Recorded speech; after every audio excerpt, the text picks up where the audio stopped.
Assalamualaikum warahmatullahi wabarakatuh.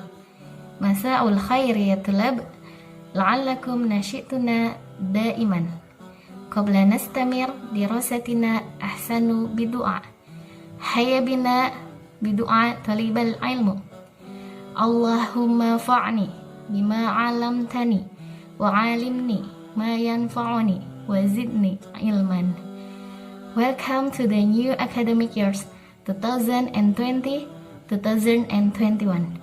How are you? Today I am going to explain our first capture. Materi kita yang pertama tentang teks berita.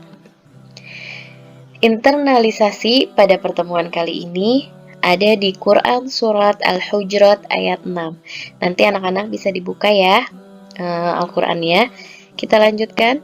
Jangan lupa untuk siapkan alat tulis kalian ya.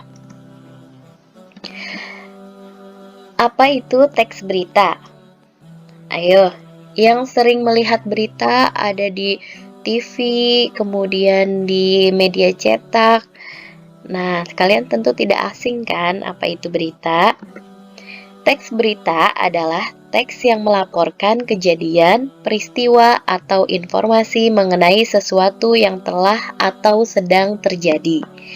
Teks berita merupakan teks yang bersifat faktual atau berdasarkan fakta. Unsur-unsur teks berita. Nah, ini disingkat dengan unsur 5W plus 1H. Apa saja itu? Yang pertama, apa? Apa ini terkait informasi apa saja yang dimuat dalam berita. Kemudian, di mana? Memuat informasi mengenai lokasi kejadian suatu berita. Kapan? Memuat informasi mengenai kapan kejadian itu terjadi. Lalu siapa? Siapa saja yang terlibat dalam kejadian yang diberitakan. Mengapa? Informasi mengenai alasan atau latar belakang kejadian yang diberitakan. Dan yang terakhir, bagaimana? Memuat bagaimana kejadian yang diberitakan bisa terjadi. Struktur teks berita. Struktur teks berita ini adalah susunan unsur berita yang tepat akan menjadi berita lebih baik dan menarik. Struktur berita dapat katakan seperti piramida terbalik. Penjelasannya sebagai berikut. Ada kepala berita, tubuh berita, dan ekor berita. Kepala merupakan bagian pembuka berita dan terletak pada bagian paling atas dari sebuah berita. Kepala berita ini merupakan bagian yang sangat penting sebagai daya tarik untuk pembaca. Kemudian yang kedua, tubuh berita merupakan pengembangan yang termuat dalam bagian kepala berita. Panjang pendeknya tubuh berita dipengaruhi oleh kedalaman berita yang diinformasikan. Kemudian terakhir, ekor. Ekor berita atau bagian penutup yang terletak di paling akhir dari sebuah berita. Berisi simpulan dari keseluruhan berita. Nah, sekarang tugas kalian adalah silahkan menyimak video yang akan Ibu putar dengan seksama. Perhatikan ya. Pencarian dan evakuasi warga korban gempa dan tsunami terus berlangsung di beberapa wilayah Jepang. Gempa susulan yang kerap terjadi membuat peringatan tsunami beberapa kali dikeluarkan, walau kemudian dicabut lagi. Korban tewas akibat bencana ini sudah mencapai 2.800 jiwa.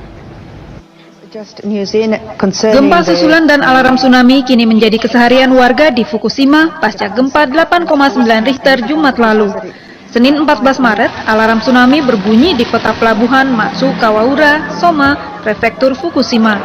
Tentara Jepang bergegas mengungsikan warga ke lokasi yang lebih tinggi, sementara sebagian tentara lain mengawasi permukaan laut di kejauhan mencari tanda datangnya tsunami. Setelah beberapa saat, tidak ada yang terjadi. Peringatan tsunami pun dicabut. Pencarian korban tsunami di bawah puing dan timbunan berbagai benda masih dilakukan. Ini akan menjadi pencarian panjang dan sulit. Gambar ini menunjukkan kota Minami Sanriku di prefektur Miyagi saat tsunami terjadi 11 Maret lalu.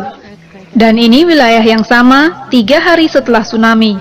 Hampir seluruh wilayah permukiman lenyap, hanya tinggal puing. 10.000 orang di Minami Sanriku atau 2/3 dari populasi warganya hilang. Sampai Senin siang, jumlah resmi korban tewas adalah 2.800 orang, termasuk 1.000 jenazah yang ditemukan hari Senin.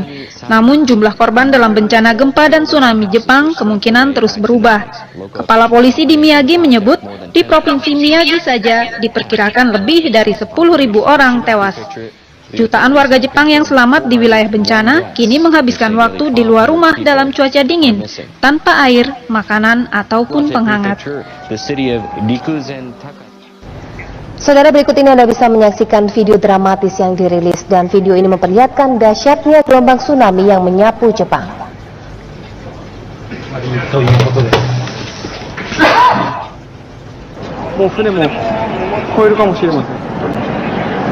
Ya saudara, inilah detik-detik ketika gelombang tsunami mulai menyapu kota Miyako di prefektur Iwate hari Jumat.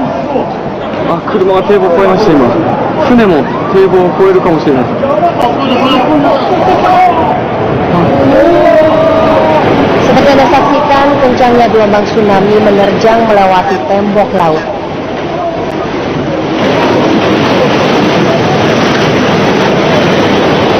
Kedahsyatan tsunami langsung menyapu benda-benda yang dilewatinya.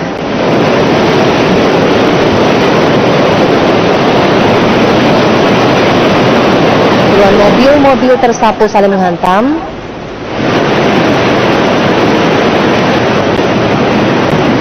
Dan bahkan sebuah kapal terseret jauh dan langsung menghantam sebuah jembatan.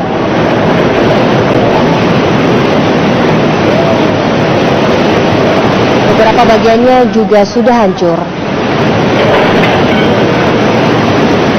Tidak hanya satu buah kapal, beberapa kapal lainnya juga ikut terseret.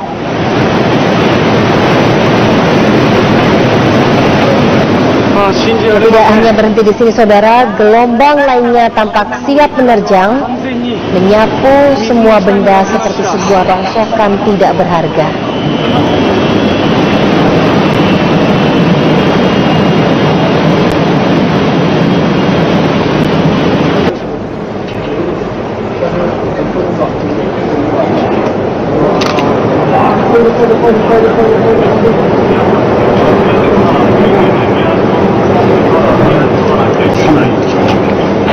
Bahkan rumah yang begitu kokoh pun ikut tersapu terjangan tsunami.